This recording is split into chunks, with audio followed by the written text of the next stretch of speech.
చెప్పింది చేస్తాడు, చేసేదే చెప్తాడు, మాట తప్పడు మడమ తిప్పడు అన్నట్టుగానే ఉంటుంది సీఎం జగన్ గారితో వ్యవహారం.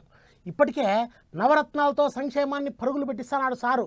ఇప్పుడు ఎన్నికల టైంలో ఇంగరంత ఎక్కువగానే వరాల వాన కురిపిస్తున్నాడు. సాగునీటి పథకాలు, బటన్లు నొక్కి సంక్షేమ పథకాలు ఒకదానంట మరొకటి ప్రారంభిస్తా స్పీడ్గా పనిచేస్తున్నాడు. దేనికైనా సరే సిద్ధం అన్నట్టే రెడీ అయిపోతున్నాడు. వాళ్ళు వీళ్ళని ఏం లేదు, అందరిని ఆర్చుకుంటున్నాడు సీఎం జగన్ సారు. కోరినోళ్లకు కోరినాన్ని వరాలు, అడిగినోళ్లకు అడగనోళ్లకు అందరికి పథకాలు. సారు ఎక్కడికి పోయినా పబ్లిక్ కు సంబురాలు వచ్చినట్టే అవుతున్నది. పోన్రే ఏండ్ల సంధి పడావు పడ్డ ప్రాజెక్టుల పనులన్నీ పూర్తి చేసి పబ్లిక్ ముఖాలలో ఎలుగులు నింపుతున్నాడు సారు. ఎప్పుడెప్పుడా అని పచ్చి లెక్క ఎదురు చూసిన ప్రకాశం జిల్లా పబ్లిక్ కు పనికొచ్చే పని చేసిండు. వెలిగొండ ప్రాజెక్టు 2వ టన్నెల్కు పరద గుంజిండు. అప్పుడెప్పుడో మాజీ ముఖ్యమంత్రి సీఎం సార్ తండ్రి వైఎస్ఆర్ హయాంలో సురువైనాయట వెలిగొండ ప్రాజెక్టు పనులు. అట్లా తండ్రి సురువు చేస్తే ఇప్పుడు తనయుడు పూర్తి చేసిండు అన్నట్టు, అంత దేవుని రాత అన్నట్టు మాట్లాడిండు సారు. ఈ పూల వెంకట సుబ్బయ్య వెలిగొండ ప్రాజెక్టును అప్పట్లో నాన్నగారు, ఆ దివంగత నేత ప్రీతమ నాయకుడు రాజశేఖర రెడ్డి గారు ఈ ప్రాజెక్టుకు సంబంధించి ఆయన శంకుస్థాపన చేసి ప్రాజెక్టు పనులు మొదలు పెడితే ఈరోజు ఆయన కొడుకుగా 2 టనళ్లను కూడా, ఒక్కొక్క టనల్లు దాదాపుగా 18 కిలోమీటర్లు పైచిలుకు ఉన్న ఈ టనళ్లను 2 టనళ్లను ఆయన కొడుకే పూర్తి చేయడం, ఆయన కొడుకే జాతికి అంకితం చేయడం నిజంగా ఇది దేవుడు రాసిన స్క్రిప్టే అని చెప్పడానికి ఇంతకన్నా వేరే నిదర్శనమే అవసరం లేదు. వెలిగొండ ప్రాజెక్టుతోని ప్రకాశం జిల్లాల 23 మండలాలు, నెల్లూరు జిల్లాల 5 మండలాలు, కడప జిల్లాల 2 మండలాలు, మొత్తం 30 మండలాలలో చేన్లు చెలకలు అన్ని పచ్చగా కలకలలాడతాయట. పబ్లిక్ దూపదీరుతుందట. గొప్ప ముచ్చట్నే కదా. ఇగిదిట్లుంటే ఇంకో దిక్కు అప్పట్లో మిగిజాం తుపానుకు నష్టపోయిర్రు కదా రైతన్నలు. వాళ్ళందరికి బటనొత్తి పరిహారం అకౌంట్లలో వేసిండు సారు. దగ్గర 1300 కోట్లు రైతుల అకౌంట్లలో పడ్డాయట. అందుకే రైతన్నలంతా మస్తు దిల్కు సైతారు. ఇప్పుడు ఓ దిక్కు ప్రచారం, ఇంకో దిక్కు పథకాల రూబడి. ఫ్యాన్ పార్టీ పబ్లిక్ ల పరుగులు పెడుతున్నది. టికెట్లు దక్కించుకున్న లీడర్లు దుమ్ము లేపుతున్నారు. నెల్లూరు ఎంపీగా పోటీ చేస్తున్న విజయసాయి రెడ్డి సారు పెద్ద ర్యాలీ తీసిండు. ఎమ్మెల్యేలు, ఫ్యాన్ పార్టీ కార్యకర్తలు బలగమంతా గదిలి వచ్చింది. గిట్లా ఎగస్ పార్టీ వాళ్ళంతా ఇంకా టికెట్లు ఇచ్చే కాన్నే ఉంటే, ఫ్యాన్ పార్టీ వాళ్ళు మాత్రం ఓ దిక్కు సీఎం సారు, ఇంకో దిక్కు బరిలో నిల్చున్న లీడర్లు మస్తు జోరుగా పనిచేస్తున్నారు. సమరానికి సిద్ధం అన్నట్టే చేస్తున్నారు. ఎవరేమన్నా అనుకొని ఎంత గొడవ చేసినా కలిసి నడుద్దాం అనుకున్నారు. కలిసే నడుస్తున్నారు. కలిసి మీటింగులు పెడుతున్నారు. ఇద్దరు కలిసే రేసు గుర్రాలని సెలెక్ట్ చేస్తున్నారు. టికెట్లు కాస్త ఎక్కువ తక్కువ అయినా సరే మా బంధం గట్టిది అన్నట్టే చేస్తున్నారు. లోపల ఏముందో మనకైతే తెలుగానే పట్టుబట్టి మరి పొత్తుల సంసారం చేస్తున్నారు ఇద్దరు లీడర్లు అన్నట్టు. 2వ లిస్టు మీద గట్టిగానే నడిచిందంట మాటా మంతి. అదేందో చూసొద్దాం పదండి. మరిగా పొత్తుల సంసారం అన్నాక పంచాది ఒక్కరితోని దిగదు. పొత్తుగూడిన ఇద్దరు కూకొని నీకెంత నాకెంత అనుకున్నాకనే అసలు కథ ఏంటిదో బయటికి వస్తుంది. అందుకే ఇక పొత్తుల సంసారం చేస్తున్న చంద్రాలు సారు, పవనాలు సారు గంటన్నర సేపు గట్టిగా దర్వాజలు పెట్టుకొని మాట ముచ్చట చేసుకున్నారట. ఎక్కువనో తక్కువనో అట్లిట్లా ఓ లిస్ట్ అయితే విడుదల చేసినాం. ఇక 2వ లిస్టు సంగతి ఏంటిదోనని ఇద్దరు లోపట ఎట్టెట్ట చేద్దాం అన్నట్టు మాట్లాడుకున్నారట. జల్దిగానే 2వ లిస్టు విడుదల చేయాలని గట్టిగానే తిప్పల వాడుతున్నారట. అయితే ఇద్దరు అయస్కాంతం లెక్క లటుక్కున అతుకపోయినరు గాని నడమ పువ్వు పార్టీలో సోపతి కూడా కావాలని అంటున్నందుకే 2వ లిస్టు ఆలస్యం అవుతున్నదా అంటున్నారు. ఇప్పటికే పొత్తు ముచ్చట్లేమన్నుంటే పొద్దువక ముందే చెప్పుర్రి, ఆలస్యం చేయకుర్రి అని ఏపీ పువ్వు పార్టీ పెబ్బ పురంధేశ్వరి మేడం ఢిల్లీ లీడర్లను కలవనికే పోయిందట. చిన్న సైగ చేస్తే చాలు చంద్రాలు పవనాలు కూడా ఈమానం ఎక్కే ఎగురని చేస్తున్నారట. మరిగా పొత్తుల ముచ్చట ఎన్నడు తేలుతుందో, 2వ లిస్టు ఎప్పుడు విడుదలవుతుందో గాని ఇప్పటికే టికెట్ల కొరకు బెల్లం చుట్టూ ఈగెల్లెక్క సైకిల్ తమ్ముండ్లంతా చంద్రాల సార్ చుట్టూ తిరుగుతున్నారట. నిన్న మొన్న ఫ్యాన్ పార్టీలకెళ్ళి సైకిల్ పార్టీలకు వచ్చిన లీడర్లు సుత టికెట్ కావాల్సిందే అంటున్నారట. మరి ఏం చేస్తారో ఎట్ట చేస్తారో గాని ఫస్ట్ లిస్టు విడుదలైనప్పుడు అలిగిన లీడర్లే ఇంకా సలవడలేదు. ఇక ఇప్పుడు మళ్ళో లిస్టు విడుదలైందంటే లొల్లి గట్టిగానే అయ్యేటట్టున్నది అనుకుంటారా అందరూ. మరిగా చూడాలి ఏమవుతుందో. సందు దొరికితే రోడ్డు ఎక్కాలా, టైం దొరికితే మైకుల ముందరికి రావాలా, అవసరం ఉన్నా లేకపోయినా ఎవరు అడిగినా అడగకపోయినా ఏదో ఒకటి చేసి జనం దృష్టిలో పడాలా. సీట్లో ఉన్నన్ని రోజులు ఏం చేసినా చేయకపోయినా జనం అధికార పార్టీ చుట్టే తిరుగుతూ ఉంటారు. ఒకసారి ఆ సీటు పోయిందంటే ఇంకా అప్పుడు లీడర్లు జనం చుట్టూ తిరగడం మొదలు పెడతా అంటారు. రాజకీయాల్లో ఎన్ని కామను. కానీ ఇదిగో ఈ గొడవ ఏందో ఒకసారి చూడండి. 10,000 అంటారు, పైసలు ఇస్తేనే పని అవుతుంది అంటారు అని కారు పార్టీ వాళ్ళంతా రోడ్డు ఎక్కిర్రు. గదే జాగలు కొలిసి రికార్డులకి ఎక్కిచ్చే పని. ఎల్ఆర్ఎస్ కొరకు సర్కారు వాళ్ళు పైసలు కట్టి మార్చి 31 తారీఖు కల్లా పని ఒడగొట్టుకోవాలి అని చెప్పిర్రు కదా. దాని మీద ఇదివరకే కారు పార్టీ వాళ్ళు కోపానికి వచ్చిర్రు కదా.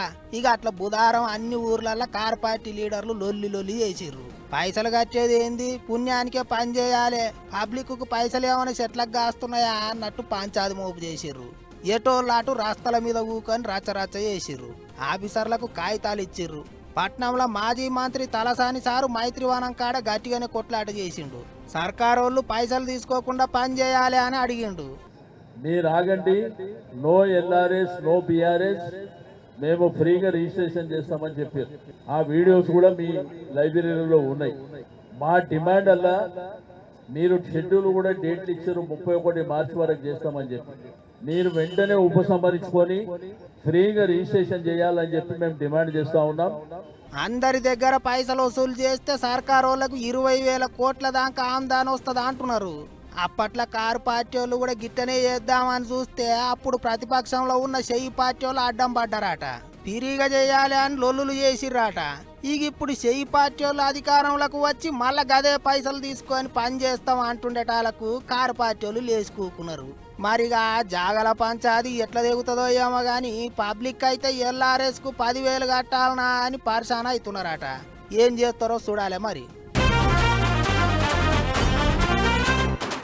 ఊర్లన్నీ తిరిగామా, మీటింగులు పెట్టినామా, ముచ్చట్లు చెప్పినామా, చప్పట్లు విన్నామా అనుకుంటూ పోతా అంటే జనం ఈ చెవితో విని ఈ చెవిలో నుంచి వదిలేస్తారు.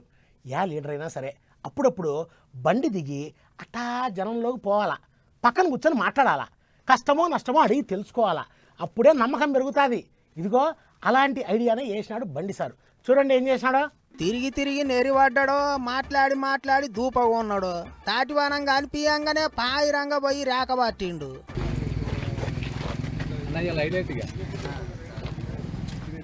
మొత్తం లొట్టి కాలు చేసినట్టే ఉన్నది కదా చూస్తుంటే. ఎప్పుడు రికాము లేని మీటింగులతోనే సరిపాయే. లేక దొరికిందా అనుకున్నాడో ఎట్టనో గాని గట్టిగా దమ్ము పట్టిండు సారు. ఇక కళ్ళు తాగిన ఆయన కస్టమర్స్ కూడా. అందుకే గౌండ్ల నన్ను పక్క పొంటి ఊకబెట్టుకొని మంచి సైడ్ అంతా అరుచుకున్నాడు.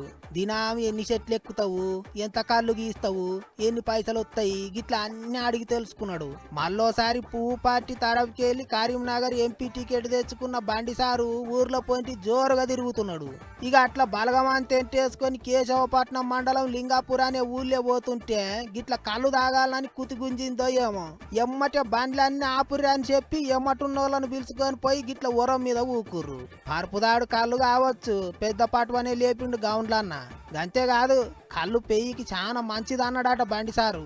గట్లనే ఆడ కళ్ళు మండువాలుంటే ఆడ కళ్ళు అమ్ముకోనికే కొట్టాలు సుత ఏపిస్తానని చెప్పుకొచ్చిండట.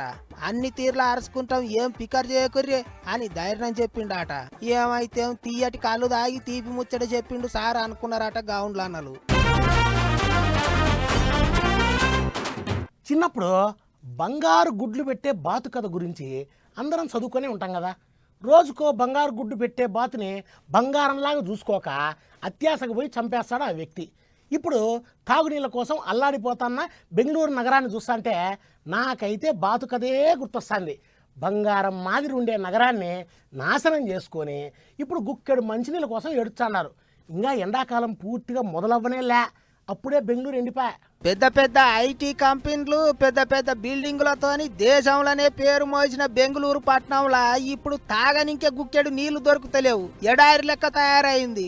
ఎటు చూసినా పబ్లిక్ పల్లెటూర్లలో కాలి బిందెలతో ఎగబడుతున్నారు. నీళ్ల ట్యాంకర్ల కొరకు కండ్ల ఒత్తులేసుకొని ఎదురు చూస్తారు. పొద్దుగాల లేస్తే చాలు నీళ్లు అని పబ్లిక్ పాగలవుతున్నారు. దొరికిందే సాందని నీళ్ల ట్యాంకర్లోళ్ళు సగం దోసుక తింటున్నారట. ఇది వరకు 600కే ట్యాంకర్ ఇచ్చేటోళ్ళు ఇప్పుడు 3,000 కోట్లకు పెంచిర్రాట. ఇక సర్కారోళ్ళు ఎట్లనో ఒకట్ల నీళ్ల తిప్పల పోగొట్టాలని గట్టిగానే తిప్పల పడుతున్నారట.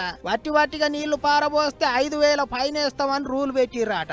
నీళ్లు ఉత్తగా పారబోసేటోళ్లను దొరకబట్టేందుకు మనుషులను కూడా పెట్టిర్రాట. ఇంకో పెద్ద ముచ్చట ఏంటిదంటే ఇంకా ఎండాకాలం పూరముట్ట సురువే కాలేదు, అప్పుడే బెంగళూరులో బోర్లు అన్ని ఎండిపోయినాయట.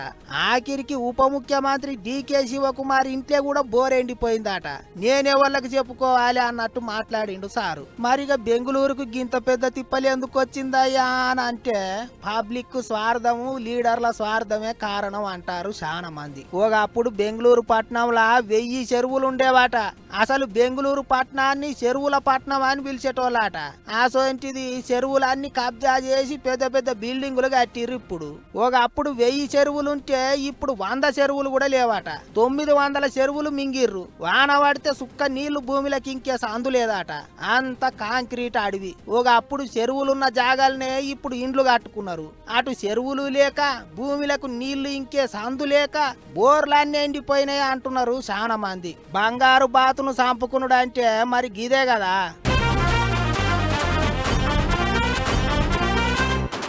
మన దగ్గర మెట్రో రాకముందు గంటలు ట్రాఫిక్లోనే ఇరక్కపోయే వాళ్ళం. మెట్రో వచ్చినాక జనానికి ట్రాఫిక్ కష్టాలు తప్పినాయి. ప్రయాణము చాలా ఈజీ అయిపోయింది, తేలికైపోయింది. అయితే మనం మీద బ్రిడ్జి మీద నడుస్తున్న మెట్రోని చూసే ఇంతలా సంతోషపడిపోతున్నాం. కానీ కలకత్తాలో ఇంకో కొత్త రకం మెట్రో మొదలైంది. అందులో మన పెద్ద సారు మన మోడీ సార్ ఎక్కి తిరిగినా అంట. ఒక్కసారి అట్టా పోయి మనం కూడా ఓ రౌండ్ వేసొద్దాం పదండి. దేశంలో ఉన్న పెద్ద పెద్ద పట్టణాల పొంచి మెట్రో రైళ్లు ఉరుకుతున్నాయి. అయితే అన్ని పట్టణాల లెక్క కాకుండా పశ్చిమ బెంగాల్ రాష్ట్రంలో ఉన్న కలకత్తా పట్టణంలో ఇప్పుడు కొత్త రకం మెట్రో సురువు చేసిండు ప్రధానమంత్రి మోదీ సారు. అగో గదే గిది. ఇక తొలతనాడు కాబట్టి మోదీ సారు పబ్లిక్ తోని కలిసి ప్రయాణం చేసిండు. బడిపోలగాన్లతోని భలే ముచ్చట్లాడిండు. మోదీ సారు ముచ్చట్లు చెప్తుంటే అబ్బా బల్లె సారు కూడా గింత మంచిగా చెప్పాడు కదా అన్నట్టే తలకాయ ఊపుకుంటే చెవులు పెద్దగా చేసుకొని ఇన్నారు పొలగాన్లు. అంతేకాదు రైలు ఆఫీసర్లతోని కూడా గట్టిగానే జోలి పెట్టిండు. ఇక సార్ వస్తున్నాడని అందులో కొత్త మెట్రో ఎట్టున్నదో చూడాలని పబ్లిక్ గట్టిగానే ఎగబడ్డారు. పెద్ద ముచ్చట ఏంటిదంటే ఇది భూమి మీద నడిచే మెట్రో కాదు, బ్రిడ్జి మీద నడిచే మెట్రో అంతకన్నా కాదు, భూమి లోపట నడిచే మెట్రో నాట. కలకత్తా పట్టణంలో తూర్పు పడమర దిక్కులను దాకేటట్లున్న దూరం 16 కిలోమీటర్లట. ఆ 16 కిలోమీటర్లు గిట్ల భూమిలో 32 మీటర్ల లోతు దవ్వి ఈ రైలు తవ్వ వేసిర్రాట. అట్లా పోతుంటే మధ్యలో ఓ 1/2 కిలోమీటర్ నీళ్లలో సొరంగం కట్టిర్రాట. అగో అందుకే అండర్ వాటర్ మెట్రో అని పిలుస్తుర్రాట దీన్ని. అయితే గా 1/2 కిలోమీటర్ తవ్వను దాటేందుకు నిమిషమే పడుతుందట. అయినా సుత నీళ్ళకేంచి మెట్రోలో కూర్చొని ప్రయాణం చేసుడంటే గొప్ప ముచ్చటనే కదా. ఎక్కడ ఏం తక్లీఫ్ కాకుండా కొత్త టెక్నాలజీ వాడిర్రాట. ఒకవేళ పట్టాల మీదికి నీళ్ళు వచ్చినా వెంటనే పీల్చుకునేందుకు కొత్త ఇకామతులు చేసిర్రాట. జర్రంత ఇచ్చంతరంగానే ఉంది కాబట్టి జనం సుత శితం ఎగవాడుతున్నారట. ఇక దేశంలోనే గిట్ల భూమిలా నడుమ జరంత దూరం నీళ్ళల్లా మెట్రో రైలు నడుస్తున్నది ఒక్క కలకత్తాలనేనాట. ఏమైనా భలే ఈగురం చేసిర్రా అనుకుంటారు పబ్లిక్. పండించిన పంటకి గిట్టుబాటు ధర ఇవ్వాల్సిందే. సమస్యలు పరిష్కరించాలని ఢిల్లీ బార్డర్లో రైతుల పోరాటం చాలా జోరుగా నడుస్తుంది. అయితే పంచాయతీ ఎటూ తేలడం లేదు. చర్చల మీద చర్చలు, మీటింగుల మీద మీటింగులు నడిచినా తెగలేదు. అయితే డిమాండ్లు తీరేదాకా కదిలేదే లేదని పట్టుబట్టిన రైతన్నలు ఇప్పుడు ఏం చేస్తున్నారో ఓసారి అటు పోయి చూసి రావాలా, అది మన బాధ్యత. ఆగో రైతులని చెప్పి ఏదో వాలీబాల్ ఆటల కాడికి తోలుకొచ్చిర్రేంది అని అనుకుంటారా? వీళ్ళంతా ఆటగాళ్ళు కాదు, రైతన్నలు. సమస్యలు పరిష్కారం చేయాలి అని సెంటర్ సర్కారోళ్ళ మీద దండయాత్రకు పోయిన రైతన్నలంతా ఢిల్లీ బార్డర్లో మకాం పెట్టిరు కదా. ఇక అక్కడ సర్కారులతో సామరస్యం కాక ఎటు దేలక అక్కడనే శంభు సరిహద్దు కాడ పడిగాపులు కాస్తుర్రు. అట్లా యాష్టగొన్న రైతన్నలు గిట్ల జరసేపు ఆటలు ఆడుకుంటారట. పొద్దుమాపు కష్టం చేసేటోళ్ళాయే ఊకోవాలంటే వాళ్ళ తరం అవుతుందా? అందుకే కాలు రెక్కలు సాఫ్ చేసుకొని ఇంకే ఆటగాళ్ళు అవతారం ఎత్తిర్రాట. అటు ఇటు గుంజలు బాతి నడుమ గట్టిగా జాలి గుంజి కట్టి వాలీబాల్ ఆట లగాయించి సురువు చేసిర్రు. నాగలి బట్టి దుక్కి దున్నుడే అనుకున్నాం గాని ఆట సుత జోరుగా ఆడిర్రు. కోచింగ్ గీచింగ్ ఏమి లేదు, సరిసి కొడితే శంగు నెగిరి అవతలికి పోతున్నది. మరిగ దుక్కి దున్నిన చేతులాయే గుంజి గుద్దితే గుండైన బలగాల్సిందే. ఇక మంద బలగం ఎక్కువ ఉన్నది కాబట్టి పెట్టి అటో 10 మంది ఇటో 10 మంది నిలబడి ఆడిర్రు. గిట్ల యాస్టకొస్తే ఆటలు ఆడుకుంటారు, వంటలు చేసుకుంటారు, మాపటీలు రోడ్ల మీదనే కునుకు తీస్తారు గాని వెనకకు మాత్రం తగ్గుతలేరు రైతన్నలు. అందాజ నెల రోజుల బట్టి ఇల్లు పెండ్లాం పిల్లలు పనులన్నీ ఇడిచిపెట్టి ఈగలేని లడాయి చేస్తున్నారు. మరిగ సెంటర్ సర్కార్ వాళ్ళు ఎప్పుడు కనికరిస్తారో, రైతులు ఎప్పుడు మళ్ళా ఇంటి బాట పడతారో గాని జర పెద్ద మనసు చేసుకొని సోంచాయించి ఏదో ఒకటి దబ్బిన తెలియజెప్పాలి అంటున్నారు రైతుల తిప్పలు చూస్తున్న పబ్లిక్. తాగే నీళ్లు కల్తీ, తాగే పాలు కల్తీ, ఆఖరికి మనుషులు కూడా కల్తీ. ఇవాళ రేపు కల్తీ కానీ వస్తువే లే. బిస్కెట్లు చాక్లెట్ల దగ్గర నుంచి రోగాలు తగ్గించే మందుల దాకా అంతా కల్తీమయం. అట్లా మనం రోజు వాడే ప్రతి వస్తువు యాదో ఒకసాట కల్తీ అయితేనే ఉంది. ఆ విషయం మనకి తెలియడం లేదు కాబట్టి అంతా బ్రహ్మాండంగా ఉంది అని అనుకుంటున్నాం. కానీ అదంతా మన భ్రమ. నిజానికి డబ్బులు ఇచ్చి మరి కొత్త రోగాలు కొనుక్కుంటున్నాం మనం. మీరే చూడండి ఈ న్యూస్. అరే ఏం మోపైనరు పోన్రి కల్తీ బద్మాషగాళ్ళు. పైసలు కమాయించాలనే ఆపచ్చనతోని జనాన్ని పరిశాన్ల పడేస్తున్నారు. ఏదన్నా నొప్పి రోగం ఉందని దవాఖానకు పోతే డాక్టర్లు రాసిచ్చే మందులు సుత అసలు లేక కల్తీవా అనేది అస్సలు ఎరకైతలేదు. ఇక అట్లనే 400 ఓ తాన నెత్తి మీద ఊసిపోయిన ఎంటికలను మళ్ళా మొలిపిచ్చే మందని చెప్పి ఓ నకిలీ మందు పుట్టించి అమ్ముతుర్రాట. గదేంటిది? మినోక్సిటాప్ అనే మందాట. నెత్తికి రుద్దుకుంటే ఎంటికలు ఒరినారు పెరిగినట్టే దట్టంగా పెరుగుతుందని ప్రచారం చేసుకుంటా నెత్తి పాల్సవాడ్డోళ్లను నున్నగా దూవుతున్నారట. ఇక గీ ముచ్చట పోలీసోళ్లకు ఎట్లా ఎరకైందో ఏమో ఇంత దుకాణం కాడికి పోయి చెకింగ్ చేసేటాలకు గుట్ట అంతా బయట పడ్డది. ఎంటికెలు లేనోళ్లకు ఆశ పెట్టి గుండుకు సున్నం పెడతారా అని ఆఫీసర్లు కల్తీగాళ్ల మీద గట్టిగానే కేసులు పెట్టిర్రాట. గా అడ్డమైన అల్క తక్కువ నూనె సీసాలన్నీ ఎమ్మటి పట్టుకపోయిర్రాట. అయినా పొట్టొచ్చినా పోదు బట్ట వచ్చినా పోదు అని వట్టిగానే అంటారా? ఎడారిలో గడ్డన్న మొలుస్తుందేమో గాని బీడు పడ్డ నెత్తి మీద ఎంటికే మొలవదు. సరే ఇక మాడ మీద ఎంటికెలు పోతే ఎవరికైనా బాధ ఉంటది. గా బాధే నకిలీగాళ్లకు వరం అవుతున్నది. ఇప్పుడు ఎంటికెల సోకుకు పోయి చాలా మంది కల్తీ మందులు నకిలీ మందులు వాడి జేబులు ఖాళీ చేసుకుంటారు. ఆశకు పోయి అడ్డమైన మందులు వాడి ఉన్న ఎంటికెలు కూడా ఊడగొట్టుకుంటారు. ఇగిదిట్లుంటే పట్నంలో కొన్ని జాగల్లో చాక్ పీసు పొడి గంజితోని మందు గోళీలు తయారు చేస్తురాట. ఆఫీసర్లు ఎంకులాడితే 33 లక్షలు విలువ చేసే సరుకు దొరికిందాట. మనుషులను బోలిన మనుషులు ఏమో గాని మార్కెట్లో మందు గోళీలు మస్తుగానే ఉంటున్నాయి. మరిగా ఏది అసలు గోళీ ఏది అసలు మందో 1కి 10 సార్లు చెకింగులు చేసుకొని కొనుక్కోర్రి. జర ఇషారా చేసుకొని ఉండుర్రి. ఒక నెల ఇంటి బాడుగ లేట్ అయిందంటే చాలు మా ఓనరు అప్పులన్నీ చూసినట్టే చూస్తా అంటాడు. ఆ సూపుల దెబ్బకి అప్పు చేసైనా సరే ఇంటి అద్దె కట్టేయాలా అనేంత కోపం వస్తా ఉంటుంది. సరే వాళ్ళది కూడా తప్పేం కాదు. అద్దెలు అన్నప్పుడు నెల గడుస్తానే బాడుగ ఇవ్వాల్సిందే. కానీ కొంతమంది ఉంటారు సంవత్సరాల తరబడి బాడుగ ఇవ్వకుండా తప్పించుకొని తిరుగుతూ ఉంటారు. అందులోనూ ఈ మధ్య గవర్నమెంట్ ఆఫీసులు కూడా బాడుగ గట్టలేక మూతపడుతున్నాయంట. ఇదిగో అట్లాంటి మ్యాటరే ఇది. చూడండి ఇంట్రెస్టింగ్గా. షట్టర్లు ఇంకా తెరవలేదు, దుకాణాలు తీసే టైం కాలేదా ఎట్లా అని అనుకుంటారా? టైం అయినా తీసే ముచ్చటే లేదా అంటుండు ఈ ఇంటి ఓనరు. గదేందంటారా? అయితే మీకు అసలు ముచ్చట చెప్పాల్సిందే. ఇది ఇల్లు దుకాణమో కాదు, జగిత్యాల జిల్లా ఎండపల్లి ఎంఆర్ఓ ఆఫీసు. అవును, ఎంఆర్ఓ ఆఫీసే. రాష్ట్రంలో కొత్త మండలాలు పుట్టిన కాంచి మండల ఆఫీసులు వెలిసినాయి గాని సొంత సర్కారు భవంతులు లేక చాలా జాగాళ్ళకి ఇట్లా కిరాయి ఇండ్లనే నడుస్తున్నాయి. ఇక అట్లనే ఈ ఎండపల్లి మండలం ఎంఆర్ఓ ఆఫీసు సుతా ఓ ఇంట్లో కిరాయికి పెట్టిర్రాట. అట్లా 1.5 ఏడాది సంది కిరాయి కట్టకుండా రేపిస్తాం మాపిస్తాం బిల్లు ఆగొచ్చే ఈగొచ్చే అని జరుపుకుంటూ వస్తుర్రాట. ఓరెక్కో సర్కారు ఆఫీసే నాయే, నా కిరాయి నాకు నెలనాడు కడితే అయిపోయేదానికి నన్ను గింత సుడి పెడతారేంది అని కోపానికి వచ్చిన ఇంటి ఓనర్ భూమేసి ఇంత చెట్టర్ కింది గుంజి తాళం వేసిండు. ఏమో అంటుండు. 14 నెలలు 15 రోజులు అవుతుంది, ఇప్పటికి మనకు రూపాయి రాలే. ఆ మధ్యలో ఒక 6 నెలల కింద అడిగితే ఇక అత్తయ్య అని చెప్పారు. అప్పుడు కూడా ఒకసారి ఇట్నే తాళం వేసిన. ఫస్ట్ పడతాయి సెకండ్ పడతాయి అన్నారు. ఇప్పుడు మళ్ళీ ఇప్పటి కూడా ఇంకా 8 రూపాయలు ఇవ్వలేదు. కానీ అడ్వాన్స్ కూడా మనకి 8 రూపాయలు ఇవ్వలేదు. గవర్నమెంట్ కాబట్టి మనం వాళ్ళని అడుగుతుంది. ఇప్పుడు వాళ్ళకే జీతాలు లేవని వాళ్ళు అంటారు. మన కిరాయి అయితే మనకు కట్టాలి కదా. ఇలా 9కి పొద్దున తాళం వేసిన గాదా అన్నట్టు ముచ్చట. కిరాయికి ఇచ్చిన 4 షట్టర్లకు ఇప్పటిదాకా మొత్తం కలిపి 3,50,000 రూపాయల దాకా వచ్చేదుండే. అందులో ఒక్క రూపాయి సుతం ముట్టలేదట.